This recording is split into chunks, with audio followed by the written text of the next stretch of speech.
Alright guys, it's been a long time since I've updated this. I didn't really think I was going to, but a lot has happened since the last video, which was a few months back. This is now known as Double Dare XL, or Double Dare Extra Large, after the old RC car made by Kyosho back in the 80s.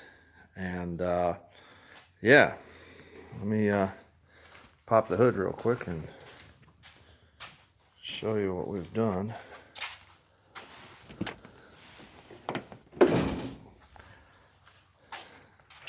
Actually has a hood pop now. So the hood's on the way it's supposed to.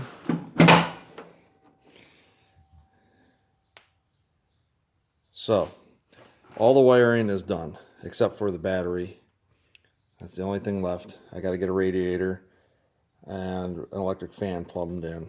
Got an alternator. Got the power steering pump. All the belts are measured and on. And here's the pulley bypass for the AC pump or AC compressor. I made that using the plate with a shock tower mount and a reinforcement, and then I just ordered the right size pulley, which happened to be the same size pulley as the blower. Yeah, I just finished plumbing the fuel. We have a catch can that's plumbed in, throttle linkage that's in, and I just got to splice in the throttle position sensor, which I'm going to have to monkey with because the sensor for this engine is different than the one that the 3.0 is accustomed to, so we're going to have to tinker around with that a little bit. Throttle cable is off of, actually the original, off of the 92 Pathfinder, and all I did was switch the mounting bracket from the Supercharged one to a Frontier, or actually an Xterra, because the Frontier is even different. So it's off of a NA Xterra. The core support is on. I just have to bolt the lower piece down, and you can see the overall look that I'm going for. So we're going to have some blue here at some point, but instead of totally worrying about rice, I got to work on actually getting it running first before we start putting more stickers and stuff on it.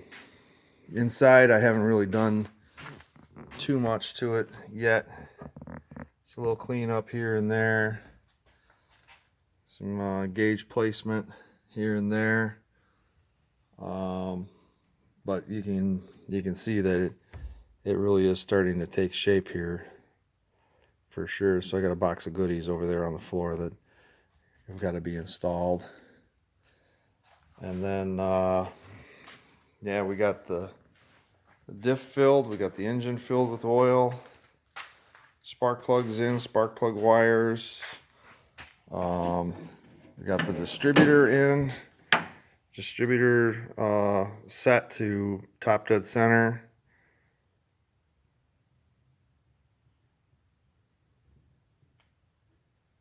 A lot of work. Very, very close to actually cranking this thing over.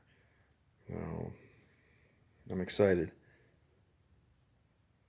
I just got to work out a few other things. The clutch needs to be plumbed yet, and I'm still working on that from the last time I updated the video. And the battery cable. This is the battery cable right here. I gotta stretch that because the battery, I think, is going to go and sit here on the passenger side, and the wires are going to go down and underneath because there's no place to put it. The headers are on. Yep, that's also done. So you can see the headers are in place. Those came out real good. I'm happy with those. Which, by the way, fun fact, not legal in New York State. So the trick is to have a friend who lives in a state that doesn't care about being CARB compliant. So you order the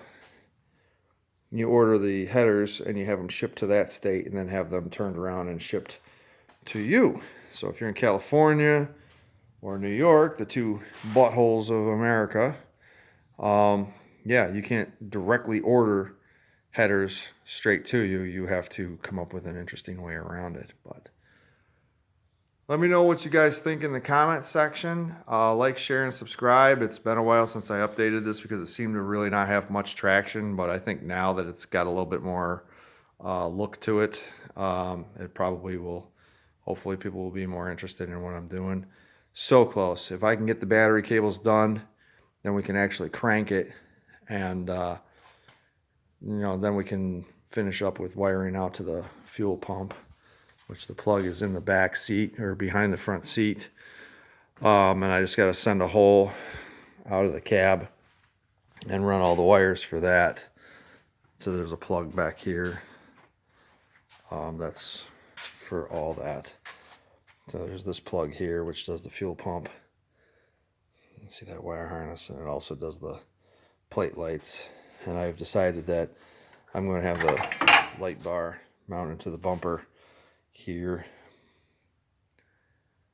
So, yeah, as I said, like, share, and subscribe. Leave me a comment down below. Let me know if you like what I've done. Let me know if there's something I can do better. Yeah, this is an update, which is kind of surprising, but the other projects are kind of all on the back burner while I can get this thing done. So thank you very much, and I'll talk to you guys soon. See ya.